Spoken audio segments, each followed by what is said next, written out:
Hi everyone, welcome back to another video. Now you may remember I did a video on this Smith & Wesson 629 Trust Me revolver from Umarex, and a few of you were intrigued, but a couple of you did say, I mean, I'd really love like a Smith & Wesson replica, but the Trust Me thing, it's not quite my style. Well, managed to get my hands on the classic version, which is the 69 Classic. So the only difference I can see from the 69 Classic and the M29s are, I think the M29s don't have the profile under the barrel. They're more like the Trust Me, I think, don't quote me if I'm wrong. And they've also got like wood style grips. Now I wanted something more like a Hogue style, so I went with this one. Now this isn't a brand new revolver, even though it was bought from the guys up at Land Warrior in Scotland. This was an ex-display. It was just on their website. It was a little bit cheaper, so I was like, oh, I can save myself a few quid. I kind of wish I had gone and bought a new one, but it's neither here or there. This is an ex-display. It came with no shells. That's all that's stated, and there's some, signs of it being handled. There's a bit of like residue on the barrel from the sticker. Same box as the, is it the same box, 629? Yeah. Same blue box. You got the revolver. You would normally have a manual and other bits. I think there might be underneath. Let's have a quick look. So we've got a little manual there. We've got an Allen key for adjusting the hop, a bit of bubble wrap, and that is it. So if you're buying a brand new one, I imagine you will have some extra bits and pieces in there, which you will see because the next one I've got coming up, yes, I've bought another revolver, is a brand new one. So we'll get the box out of the way. This is as it came from Land Warrior. There was no readout for power, probably because it doesn't come with shells.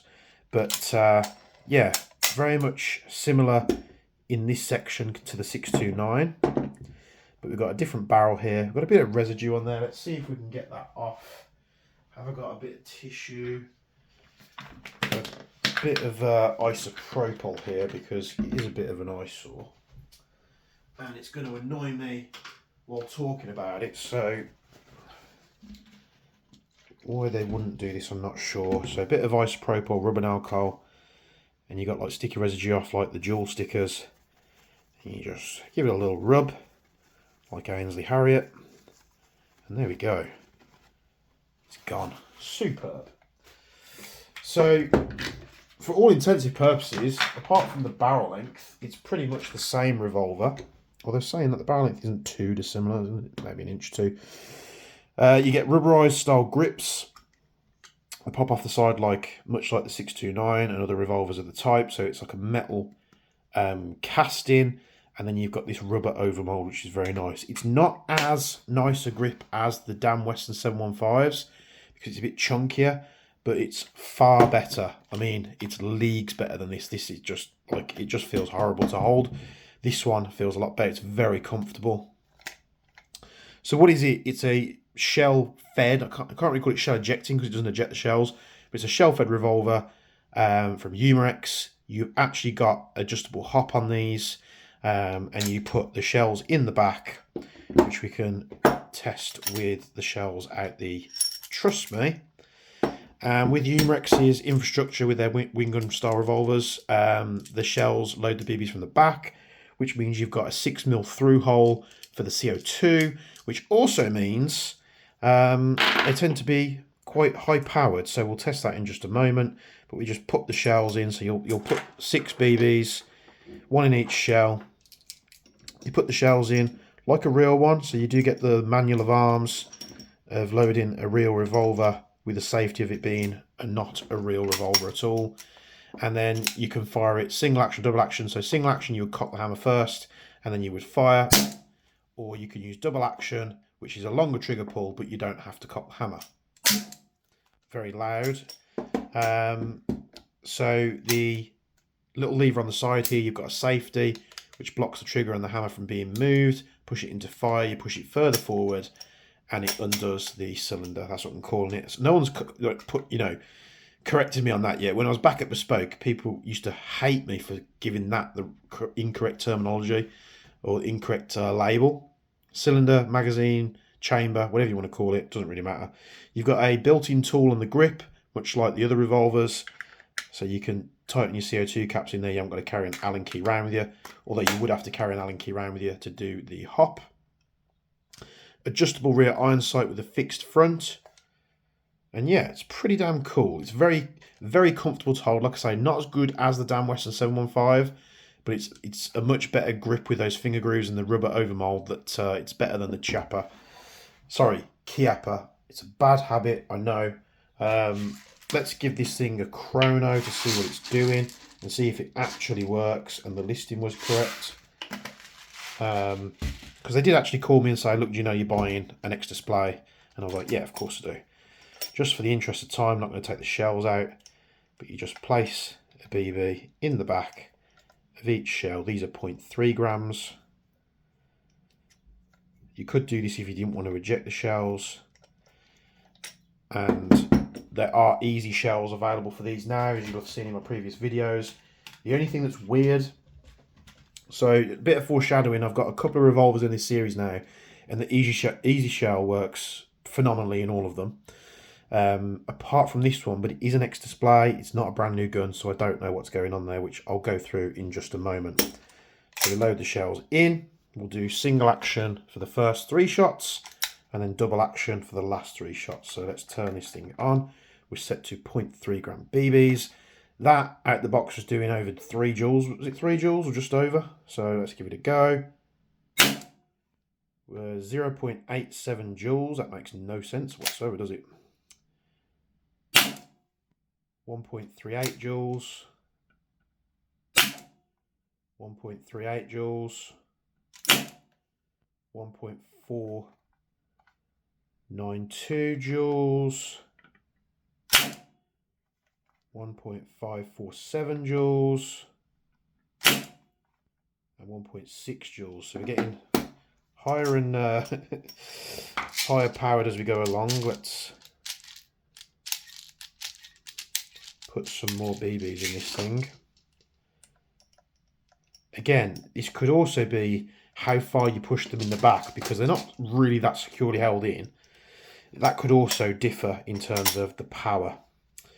So let's go again. I'm just going to rapid fire these and tell you what they come out at. 1.6, 1.54, 1.52, 1 joule, 1.4, 1.47, and then I don't think I shot anything with that, but it came out at 4.7 joules. What's that all about? Should I try that again? I have no idea what's going on there. 11.3 joules. That is not. There's nothing coming out the barrel. There's nothing loaded in it. You see? I'll show you that. You can still chrono for some reason. That's really weird. It must be picking up particulates of the CO2, because there is nothing coming out of this barrel. I wonder if that'll work on the Trust Me. Let's give that a go. I didn't try that before, of course, because there was no real need to. Again, this revolver, the Classic, is a bit of a black sheep, because I don't know what's going on with it. I don't know how old it is. I don't know how long it's been in a shop for. Let's try it on this one. Yeah, it works on that one as well. Weird. So, shells work absolutely fine. Revolver works fine. I just wanted to pick up the different model because I wanted to see what the grips are like, because these grips, I presume, are interchangeable. So if I did want to run an absolute hand cannon, but I don't want to deal with whatever this rubbish thing is, I can always put this grip on that revolver if I want to. Now, we get to the easy shell. So the easy shell works absolutely fine in the Trust Me. It also works fine on the other model that I picked up. However, in this one, this is the anomaly. It gets stuck, and I don't know why. So something must be going on with this cylinder. I don't know what it is. I don't know whether the section of the valve or the outlet valve there is something going on there, because that's where it is catching. And you're talking only fractions of a millimetre. But yeah, perhaps this is one that I'm going to have apart and put back together and see what's going on with it. It's not a problem. You know, I could always take the barrel and grip off this one, put it on this one, and just they should be interchangeable, so it's no bother there. So this is the classic. The highest I had was about 1.6 joules out of it. It's a very nice looking revolver. 629 classic on the barrel there. We've got 44 Magnum on the other side, and then we've got the Smith & Wesson trademarks, serial number, license trademarks, Smith & Wesson Inc. 629 classic 5-inch. They do this in different barrel lengths as well. So yeah, another cool little revolver to add to the collection. My obsession seems to be getting out of hand, so there's going to be a couple of revolver videos coming up, guys. Very sorry about that, because there's another model in the series that I've picked up, which I want to show you. Then I think that'll be it for the Umarex models, and then I've actually picked up some upgrade bits and pieces for the Dan Wesson and the Chiappa to see if we can make a difference on that. Also picked up quite a cool Chiappa holster from the guys at JK Army as well, so we'll have a look at that.